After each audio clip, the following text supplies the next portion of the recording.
பிப்ரவரி 21 திருச்சியில வந்து மாற்றத்தை விரும்பும் மக்களின் மாநாடு. ஒரு மாநாடு எப்படி நடக்கணும், எவ்வளவு ஒழுக்கமா இருக்கணும். 2000 ஆண்டு பழமையான சோழர்கள் வீரத்தை கொண்ட இந்த இனம் கிட்டத்தட்ட உலகத்தின் மூத்த இனம், மூத்த மொழி, இது எல்லா பெருமைகளையும் கொண்ட இனம். அற்ப 500க்கும் 1000க்கும் ஓட்ட வெத்துக்கிட்டு இருக்கும்போது இந்த இனம் குறிப்பா 2009ல இந்த இந்திய அரசோட இந்த திராவிட கட்சிகளோட சூழ்ச்சியோட சிங்கள ராஜபக்சே 2009ல 1.5 லட்சம் தமிழர்கள் அத்தனை பேரையும் கொன்னு குமிச்சுட்டு அவன் கொக்கரிச்சான்.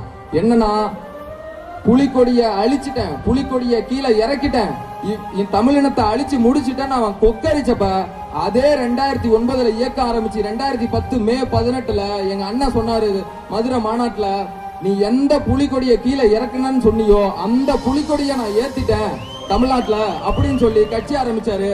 இன்னைக்கு பல பேர் சொல்றான் என்னன்னா புலிக்கொடி அவ்வளவுதான், அந்த கட்சி அவ்வளவுதான் அப்படின்ட்டு. மானமும் கடைசி மான தமிழ உயிர் உள்ள வர புலிக்கொடி கீழே இறங்காது. அது சோழர்கள் பிடிச்ச கொடி, எங்க தலைவர் பிரபாகரன் பிடிச்ச கொடி. இன்னைக்கு நாம் தமிழர் கட்சி நாங்க பிடிச்சி நிக்கிறோம். 2026 பிப்ரவரி 21 திருச்சி ஆலம்பட்டி புதூர்ல எங்க அண்ணன் ஏத்துறாரு புலிக்கொடிய.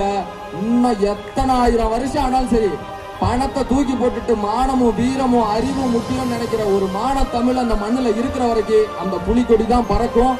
இந்த இனத்தோட புலிக்கொடிய அழிக்க எந்த கொம்பாலையும் முடியாது.